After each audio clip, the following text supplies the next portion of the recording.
Olá, meus queridos amigos, seguidores aqui no canal.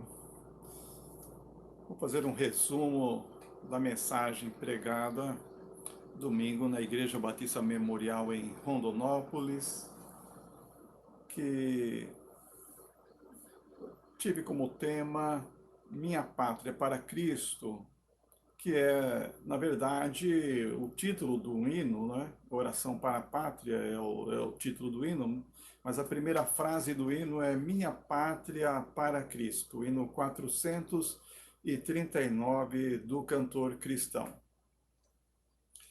E estava comentando na introdução da mensagem, domingo, 11 de setembro, que há 21 anos acontecia aquele ataque, os ataques terroristas em Nova York, que atingiram as Torres Gêmeas, e como isso foi uma coisa que chocou o mundo inteiro, e geralmente nós todos que já éramos adultos naquela época, nos lembramos onde estávamos naquela hora do acontecimento do ataque. E fico pensando como o homem continua ainda sem mudanças, a humanidade continua sem mudanças diante de tantas coisas que têm acontecido com este mundo. O homem continua querendo ser seu próprio Deus, quer viver em função de si mesmo, insiste em rejeitar a Deus e sua sabedoria e sua soberania. Mas Deus, o Criador, nos fez para um relacionamento íntimo com Ele.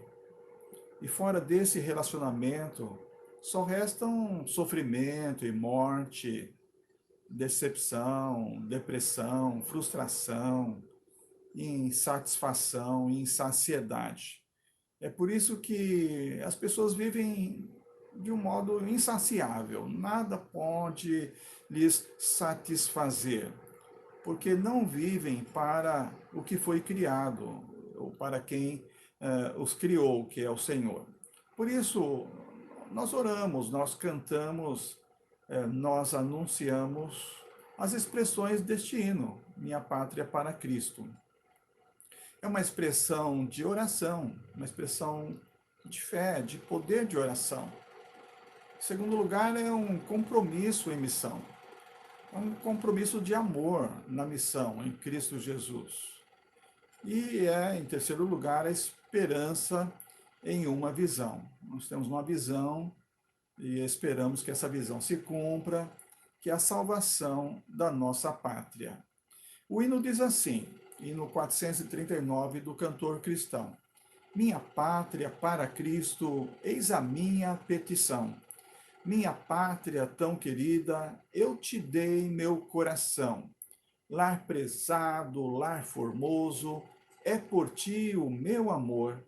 Que o meu Deus de excelsa graça te dispense seu favor.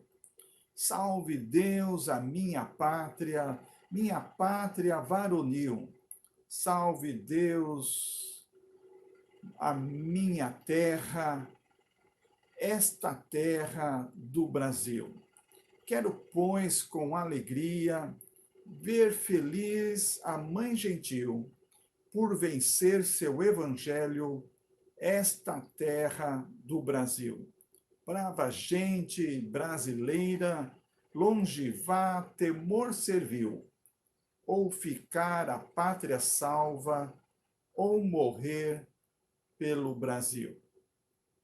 Ele também está no nosso novinário do culto cristão, com o número 603. E é um hino que tem uma história muito interessante. A letra é de William Edmund Edsmin. Ele nasceu em 1859 e morreu em 1930. E a música é de Emily Wills Lindsay, que falecida em 1934. A harmonização do hino foi feita pelo missionário Bill Wisher. E no curso do trabalho da revisão deste hino, quando estava para entrar no Inário do Culto Cristão, se destacou sobre a letra e também o interesse de conhecer como surgiu a história, a inspiração a respeito da autoria da música. Para nós batistas brasileiros, esse hino é muito conhecido, talvez o mais popular, como uma espécie de grito de guerra dos batistas brasileiros.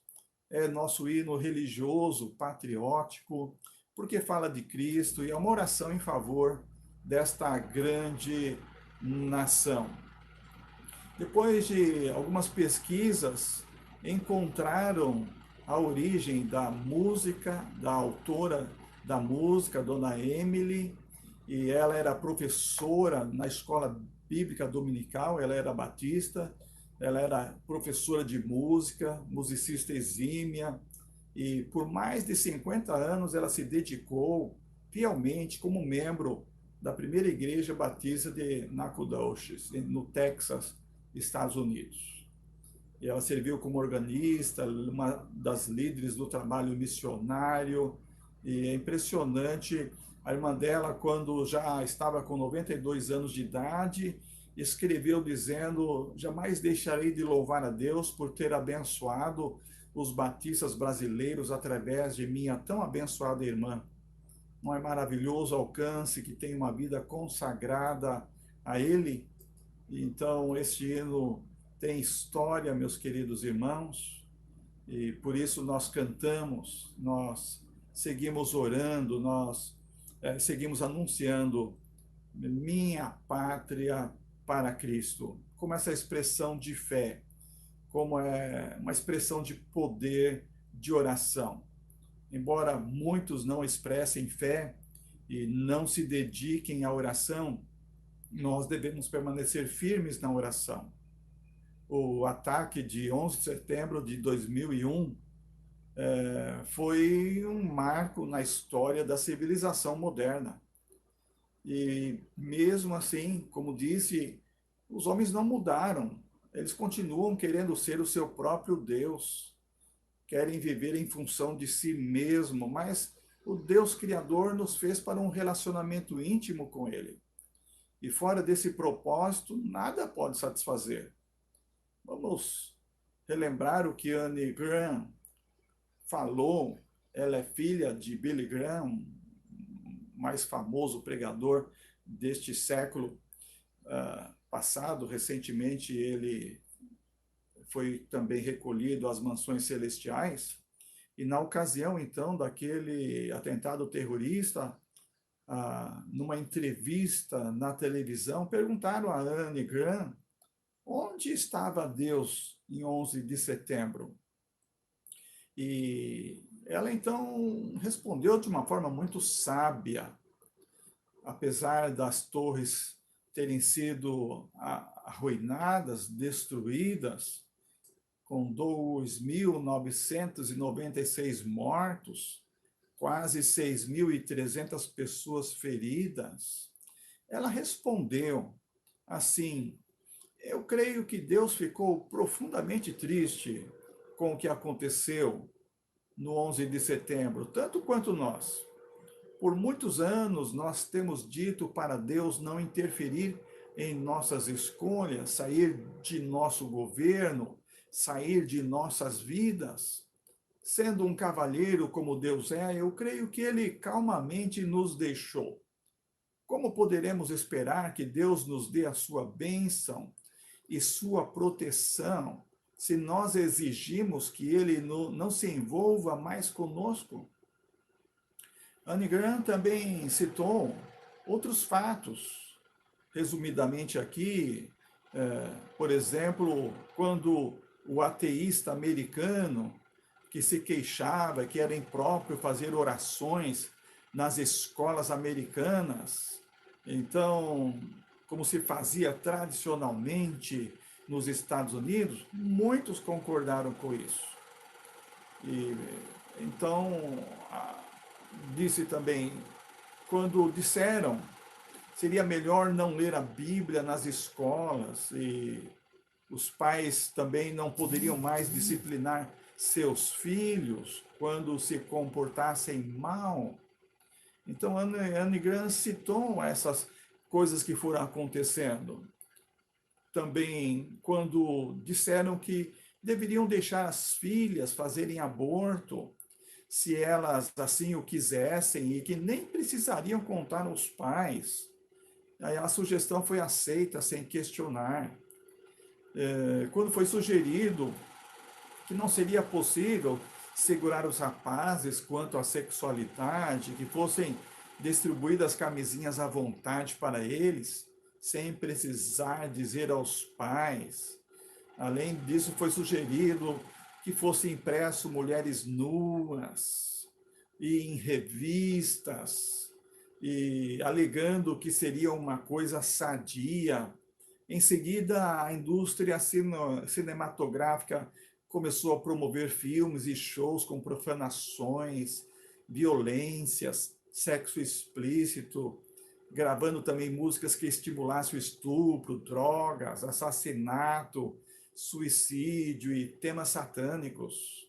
Então, ela falou essas coisas, né, que realmente aconteceram nos Estados Unidos e que tem levado a um aprofundamento de imoralidade nessa grande pátria, nossos queridos irmãos americanos.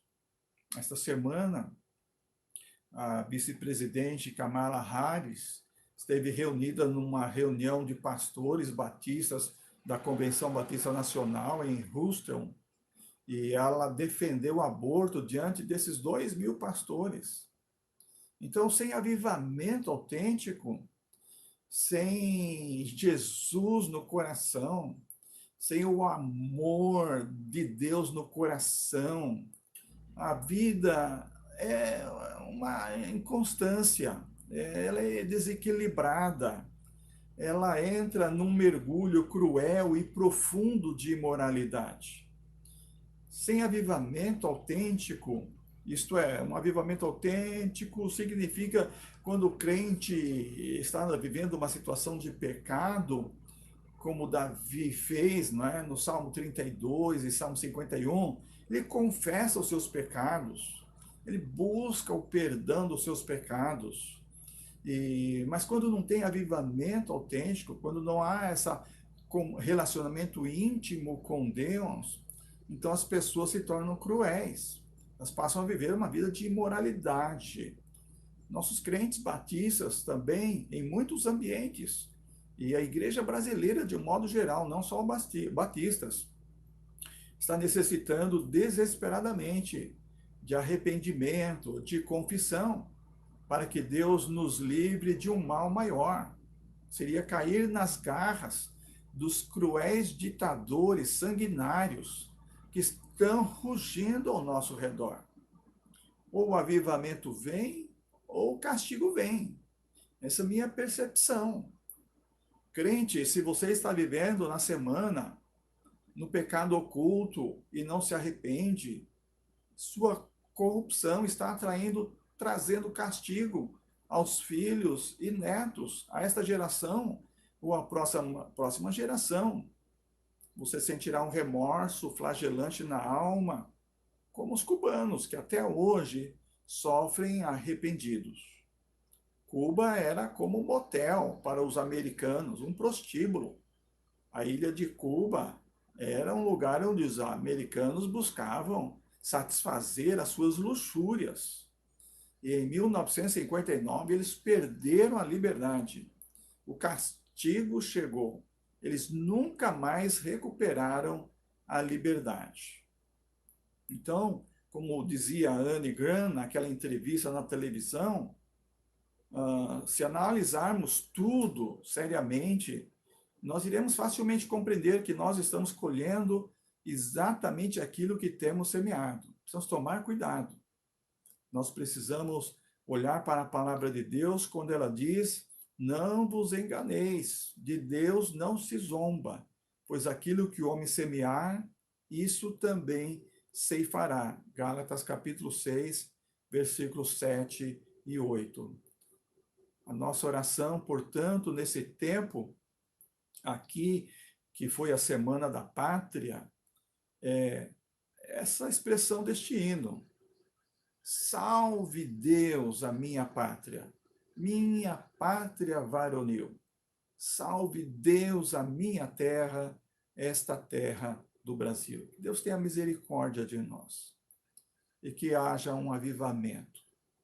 Há 40 anos eu oro por isso, desde o tempo de seminarista, o meu amigo Gilberto, mais alguns que orávamos lá na biblioteca do seminário.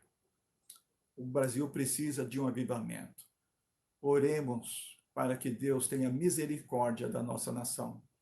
Para que a começar da igreja brasileira, daqueles crentes que na semana estão vivendo como se Deus não existisse, como se não houvesse juízo, eles sintam um profundo arrependimento e queiram uma nova vida, uma reconciliação com Deus, entrar num íntimo relacionamento com Deus, para que haja possibilidade de salvação da nossa pátria.